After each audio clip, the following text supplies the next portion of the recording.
Madame l'élue de la métropole, nous reprenions conscience que cette histoire et la mémoire de cette histoire concernent nos trois continents, l'Afrique, l'Europe, l'Amérique, ou les Amériques et la Caraïbe. Je crois que c'est important. De quoi tenons-nous à nous souvenir? D'un événement unique d'après un certain nombre d'historiens, pas en tant que tel, parce que l'esclavage est un phénomène universel, de vieille mémoire. Mais la traite négrière a ceci d'unique, disent les historiens, notamment Eliki Ambokolo, notamment par son caractère raciste. Elle concerne que des Noirs d'Afrique, d'une part, et d'autre part, par son caractère massif. C'est des millions. Il y a une bataille d'historiens pour évaluer le nombre de gens d'Africains qui seraient transportés là-bas.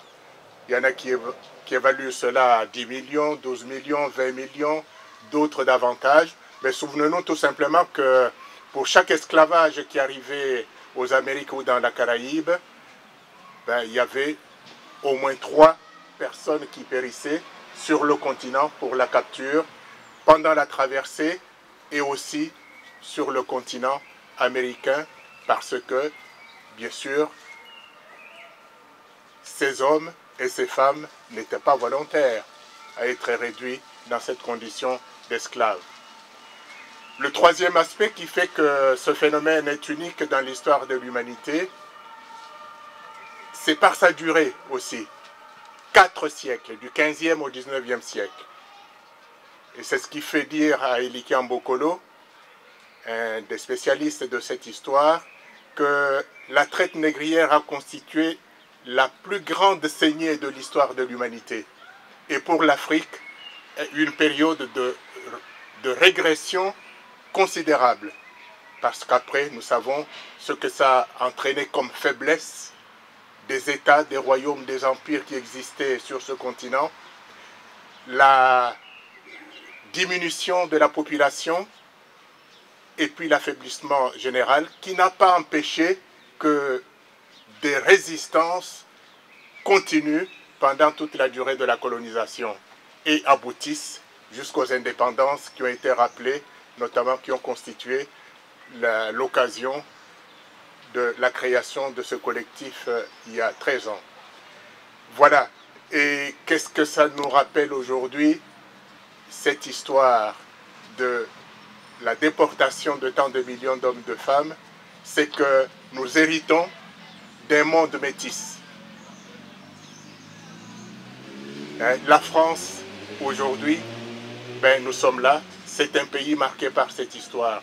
Et c'est un honneur, effectivement, que non seulement la population de la société civile est représentée ici par les associations, notamment celles membres du collectif Africa 50, soit présente, mais également nos élus, nos collectivités, l'État, parce qu'aujourd'hui même, des cérémonies ont eu lieu à Paris, au Jardin du Luxembourg. Merci infiniment pour cette prise de conscience, parce que la tâche est celle d'aujourd'hui. Madame, vous l'avez rappelé, en citant l'Organisation internationale du travail, qui nous invite aussi à lutter contre, oui, aujourd'hui, le travail des enfants. Et vous-même, vous êtes à la tête du département municipal appelé à travailler pour que nos cités, nos quartiers, nos villages soient des cités, des villages, etc., inclusifs. Et pour que nous continuions à lutter contre les discriminations. Parce que cette histoire s'est perpétuée aussi grâce à des stéréotypes, à des préjugés qui se sont créés, perpétués et qui continuent aujourd'hui à habiter nos mémoires. Donc, travaillons à déconstruire tous ces préjugés pour que, oui, cette mémoire soit une mémoire commune, une mémoire partagée et que nous soyons tous des citoyens à part entière, là où nous habitons, dans nos villages, dans nos villes, etc. Merci infiniment.